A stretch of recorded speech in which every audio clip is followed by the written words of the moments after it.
Hello, everyone out there. I'm Cameron Tolbert. I'm Nathan's oldest son. I'm currently going to college, and I don't know about you, but I got one of these mailers from my dad that says that I'm a nonpartisan voter, and that if I want to actually do any kind of voting, then I have to go and update my registration. Now, I don't know if you know how, but I didn't when I did this the first time, and since I had done it freshly, my dad asked if I would make a video about it, so I'm here and I'm going to walk you through getting this done.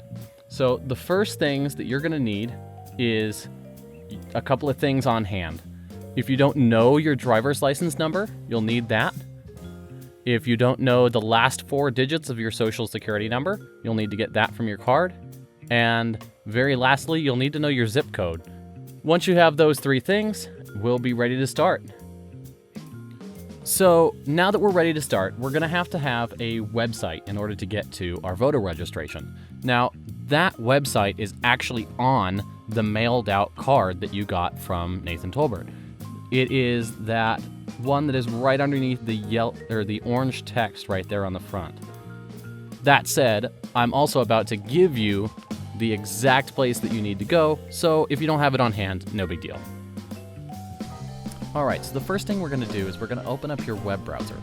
That's anything that runs the internet. So Chrome, Firefox, Safari, if you're a Mac user. And we're going to put in that same web address that we got from that mailer. That's going to be www.nvsos.gov/sos/elections/voters/registering-to-vote. I had it already set in because I have already done this once. You'll have to probably type in the whole thing. That'll take you to this page. This page has a whole lot of information on it. The thing that you want to look for is where it says not other options, but changes to current registration. At the end of that little paragraph, there's that link down there, and you're going to want to click that. Then we're going to look at this, and it's going to give us 3 options. We want to update my existing voter registration. From there, it's going to tell us about this voter registration. We're just going to hit continue. From there, that's our legal notice. You're going to want to read that. I've already read it, so I'm just going to check it and continue.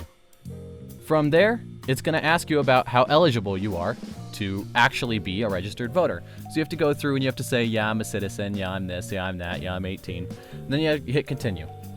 Then you go in here and you're going to fill out your information so that it knows who is actually trying to access this account.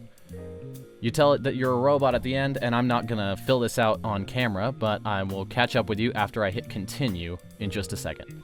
I think it's worthwhile to say here that it's also going to ask you for your social security number and your ID card, and they're not going to use that for anything because that is the government that is doing that. They're not going to steal from you. This is an official site, and nobody can get into that. So you don't have to worry about any, identity theft or anything. Anyway, moving on. After you hit continue, it'll bring you to this if you're already a registered voter.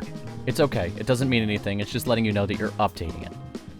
From there, all of your information should be correct, and you can hit continue again. This is the page that matters. Over here, it's going to have your party representation, and you're going to click that little arrow in the side there. Then you're going to choose the party that you'd like to re-register as, and that, for me, is going to be the Republican Party. Then you're going to go through and indicate your military affiliation, and oh, look at that. Nevada isn't filled in all the way. Let me fill that in the rest of the way there. And then, Then you can also say whether or not you prefer any political comments.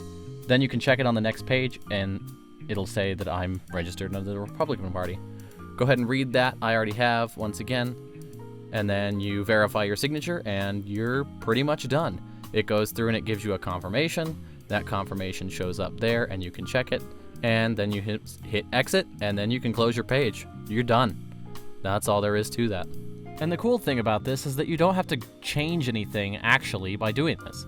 If you decide afterwards, I'm going to go back to being nonpartisan, you can do that. In fact, I plan to.